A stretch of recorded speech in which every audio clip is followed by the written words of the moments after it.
Fala, galerinha do sexto ano, segue mais um vídeo aí de ciências. Agora a gente vai falar da apostila 4, né, referente às páginas 2 até 8, vamos falar sobre o movimento, sustentação e controle.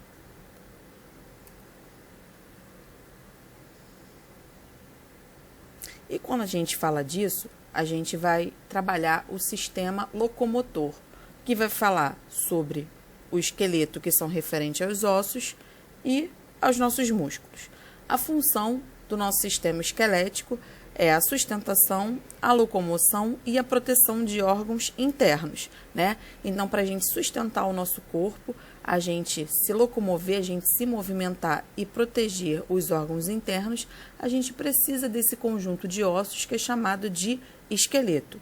O nosso esqueleto, que é esse conjunto de ossos, que nós temos aí 206 ossos, é dividido em esqueleto axial e apendicular, que já a gente vai trabalhar isso em outro slide.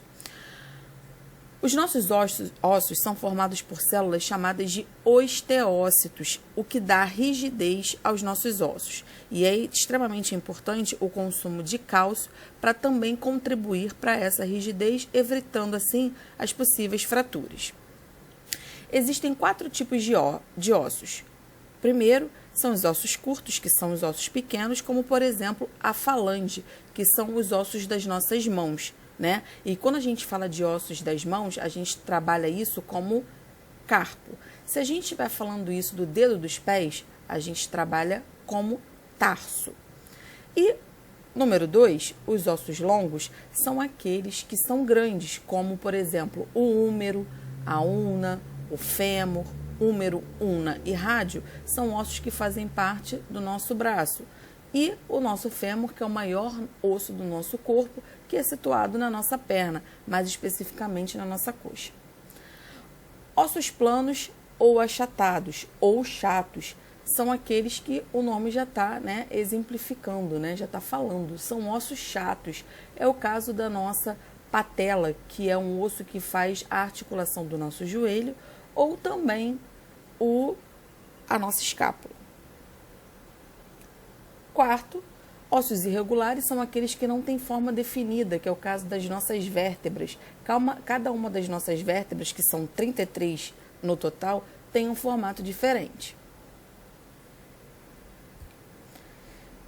E aqui eu trago para vocês, né, o esqueleto, que é o conjunto de ossos. Então, aqui tem, né, aqui não tem os 206, então nós temos aqui alguns ossos, né, especificando a sua localização.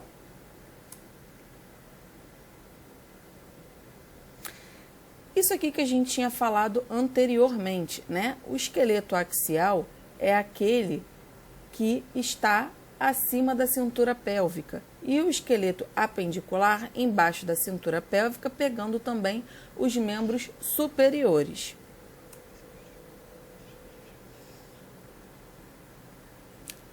E aqui a gente tem, né, uma visão do nosso osso.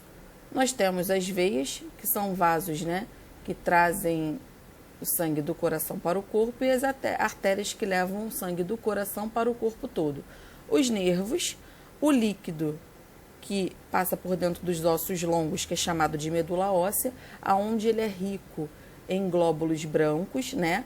Quando a gente faz um transplante de medula óssea, é coletado esse líquido desses ossos longos do nosso corpo. E toda a visão externa que a gente tem do nosso osso é chamada de periósteo. E tudo que está dentro do nosso osso é chamado de endósteo. E aqui nós vemos essas pequenas bolinhas, né, que são os osteócitos, que por sua vez, ao ingerirmos o cálcio, dão rigidez aos nossos ossos.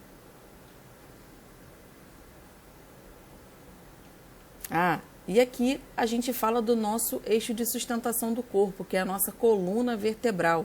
A nossa coluna, ela tem 33 ossos, né? E ela é dividida em cervical, torácica, lombar e sacro. E o cóccix, que ao se unirem, ao se fundirem, vão dar o nome à região sacrococcígena. Lembrando que os ossos da coluna são chamados de vértebras.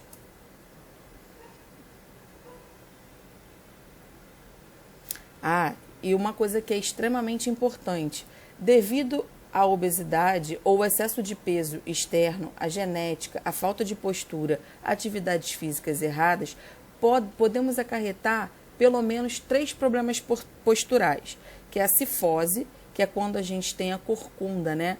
Tanto a coluna cervical quanto a coluna torácica, elas são voltadas para frente. A lordose, quando a coluna lombar é voltada para trás. E a escoliose, quando a coluna tem um formato em S. Então, vamos prestar atenção um pouquinho no que a gente está fazendo de errado para manter esse eixo bem saudável.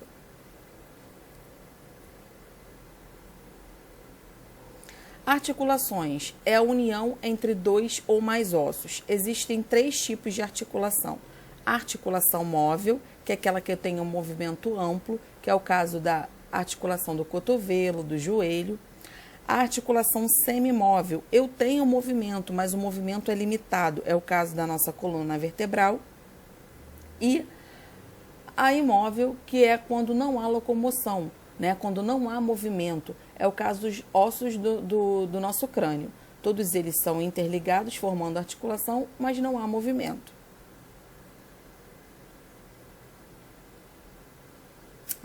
E agora aqui a gente vai falar sobre as doenças ósseas. Artrite, lembrando que tudo que termina em ite é um tipo de infecção, inflamação. Então, a artrite é a inflamação da articulação. A artrose, além de estar inflamada a articulação, pode ocasionar a deformidade óssea.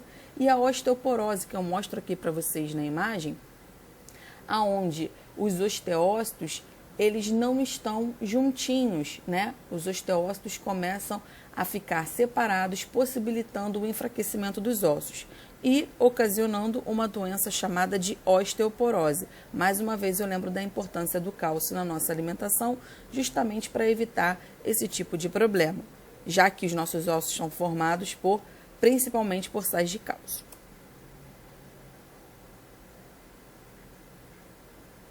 E aqui, né, a gente faz uma comparação entre artrite e artrose e eu mostro para vocês como é que é a articulação normal, a artrose, que é a inflamação, e a artrite, além da gente ter, né, um problema na cartilagem, ajuda, né, a ter essa inflamação lá na articulação.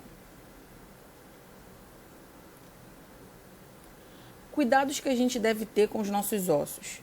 Ingerir cálcio, evitar cigarro, cafeína e bebidas alcoólicas, porque podem fazer com que os sais de cálcio eles não estejam concentrados na quantidade suficiente para dar rigidez aos ossos. Cuidados com os métodos contraceptivos hormonais, né? Mulheres que tomam pílulas anticoncepcionais para prevenção da gravidez também podem correr risco da osteoporose. Ao fazer certos tipos de atividades físicas, utilizar sapatos apropriados, porque sapatos, né, calçados que estão relacionados a atividades físicas, eles têm um amortecedor que impedem o impacto da coluna. Manter sempre a postura, ou seja, sentar sempre ereto, evitar certos tipos de movimento ao se abaixar, sempre se abaixando de uma posição reta. Cuidado com o sedentarismo, procurar sempre fazer atividade física para que a obesidade não seja um fator para agravar o problema ósseo. E aqui a gente vai falar já já sobre o que é uma entorse, uma luxação e uma fratura.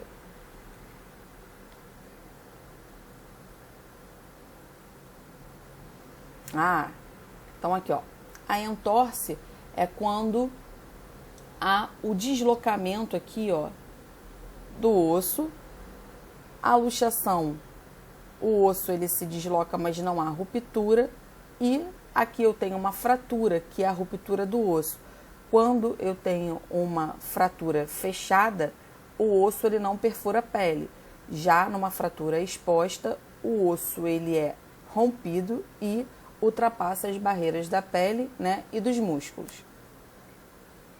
Agora a gente vai trabalhar com o sistema muscular, né, que mais uma vez lembrando faz parte do sistema locomotor e por isso nos ajuda na sustentação do nosso corpo e no movimento. As principais células do sistema muscular são chamadas de miócitos ou miofibrilas, que vocês também conhecem como fibra muscular.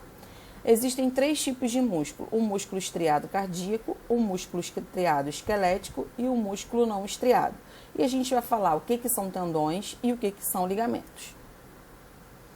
Aqui eu tenho os 3 tipos de músculo.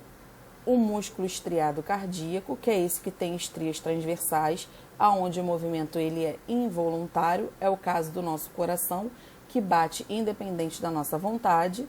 O músculo estriado esquelético, que recobre todo o nosso esqueleto, então existem essas fibras também transversais e nucleadas.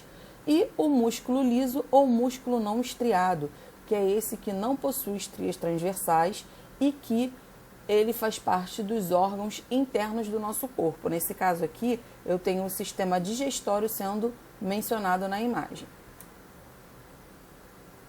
Nós temos aproximadamente aí 607 músculos e aqui eu mostro para vocês alguns desses músculos, na visão anterior, que é a parte da frente, e na visão posterior, que é a parte de trás do nosso corpo. E chegou a hora da gente falar sobre as diferenças entre tendões e ligamentos. Os tendões vão conectar o músculo aos ossos e os ligamentos vão conectar osso ao osso para formar uma articulação. Antagonismo muscular. O que é isso? É quando o músculo principal se contrai e o oposto a ele relaxa. No caso dessa imagem, eu tenho um músculo principal contraído, que é o bíceps, e o oposto a ele, que não está marcado aqui na imagem, é o tríceps. Então, esse fica curto e esse fica aumentado. Nesse outro caso, o bíceps ele está relaxado e o tríceps, que é o oposto a ele, está contraído. Então, antagonismo muscular, quando o músculo contrai, o oposto a ele relaxa para a realização do movimento. Cuidados que a gente deve ter com o músculo: evitar a fadiga, ou seja, o cansaço muscular, tomar cuidado com as atividades físicas em excesso, né? A gente pode acabar ocasionando, pelo excesso de atividades, um estiramento muscular. Consumir uma boa quantidade de proteína, porque o nosso corpo é formado por 70% de água e 30% de proteínas, que são os nossos músculos. Então, quanto maior é a quantidade de proteínas, a gente não vai aumentar a quantidade de músculo, mas a gente vai fortalecer a nossa musculatura. E mais importante aí também, que é a ingestão de água, né? Que é para oxigenar o nosso sangue e melhorar a rigidez muscular. Lesões que podem acontecer nos músculos e nos tendões. O estiramento muscular, que é quando as fibras musculares elas podem ser rompidas, e a tendinite, que é a inflamação dos tendões.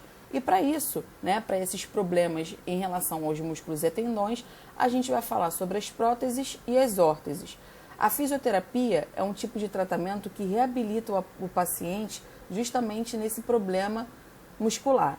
E a ortopedia, ela está mais relacionada com problemas relacionados aos ossos e às articulações. Os dois podem trabalhar juntos e oferecerem uma boa qualidade de vida para o indivíduo que apresenta problemas nos músculos e nos ossos. Então aqui eu mostro para vocês o que seria uma prótese e uma órtese. Uma prótese é quando a pessoa ela não tem algum membro, esse membro precisa ser substituído por algo mecânico. Já uma órtese é uma imobilização caso alguma parte do corpo tenha sido lesionada. Então, essa bota aqui ela é utilizada caso a pessoa tenha tido algum tipo de luxação, algum tipo de entorse. Isso daqui é o estiramento muscular que eu havia falado para vocês. Aqui eu tenho as fibras musculares saudáveis.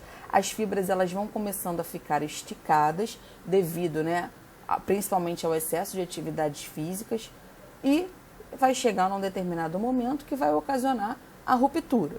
E nesse outro caso aqui é a chamada tendinite, que é a inflamação dos tendões. Então aqui são tendões específicos que podem ocasionar, né, podem aparecer essas inflamações em alguns tipos de atividade, como nós já citamos anteriormente, que é o excesso de atividades físicas ou o que a gente chama de LER, lesão por esforço repetido, fazer sempre a mesma coisa. Isso pode acabar tensionando e lesionando os tendões. Bom, galerinha, espero que eu tenha ajudado vocês, espero que vocês curtam o vídeo. Fiquem com Deus. Beijos!